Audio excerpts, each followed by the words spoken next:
This is Jason McCann with Mountain Tactical Company.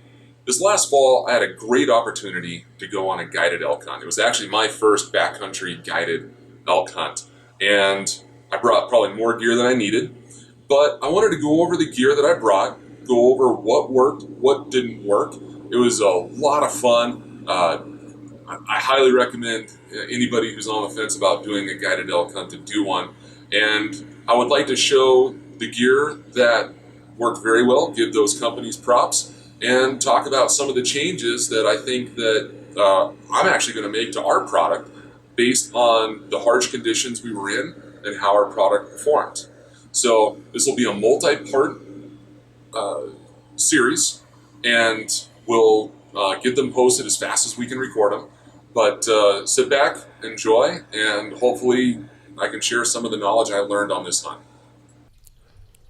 First off, I must give a huge shout out to J&Ray Outfitters of Montrose, Colorado. For some reason, I've always had a mental block about paying to go hunting. Montana has so much public hunting land that it just seemed like a waste of money.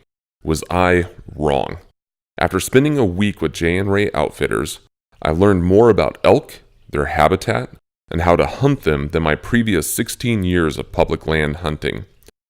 There is definitely something to be said for being side by side with people whose livelihood depends on their knowledge and understanding of these amazing animals. Larry Franks runs an incredibly professional team who made the entire experience a trip of a lifetime. He is a third-generation owner and operator in his family-owned business that was established in 1966. Once I arrived, his team loaded my gear on pack mules, and we rode into the wilderness of the Colorado Rockies. I had only been on horseback twice in my life prior to this trip, but the handlers did a great job coaching me on what and what not to do. They even helped me on and off without making me feel as foolish as I'm sure I looked. After an incredible ascent, we came upon elk camp. I live in the mountains, and I was still mesmerized by the view. From camp, we could actually see elk grazing in the distance. If there is such a thing as 5-star service and wall tent accommodations, then J&Ray gets it. The guides were ready and willing to pour a hot cup of coffee or mix up some hot chocolate to warm your bones at any time. Kendall, Larry's daughter, was ready and willing to mix up just about anything you could imagine eating if you were hungry. The breakfast and dinners were well planned and delicious. I ate lunch in the field every day, but other hunters partook of a great spread at lunch as well. My guide was Kendall's husband and Larry's son-in-law, Brandon. Brandon is a Marine. He took me through some incredibly rugged terrain. But we saw elk and mule deer daily, and at one point, even a mountain lion.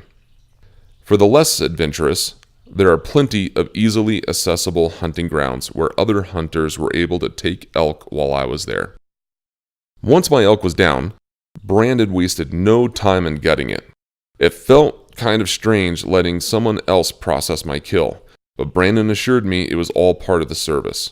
Another guide, Wyatt, brought extra mules down to pack out the quarters. The efficiency that these men worked with was incredible to watch.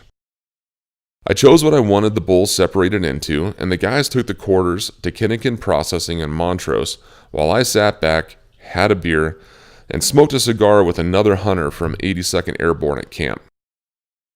The next couple days were spent enjoying unadulterated creation and sharing old stories around the campfire with new friends. A special camaraderie was formed with everybody at camp. It was much more than just a hunt. It was a much-needed respite among like-minded souls. I came back more than recharged, but exhilarated. I cannot wait for this hunting season and to be back at camp with J&Ray Outfitters.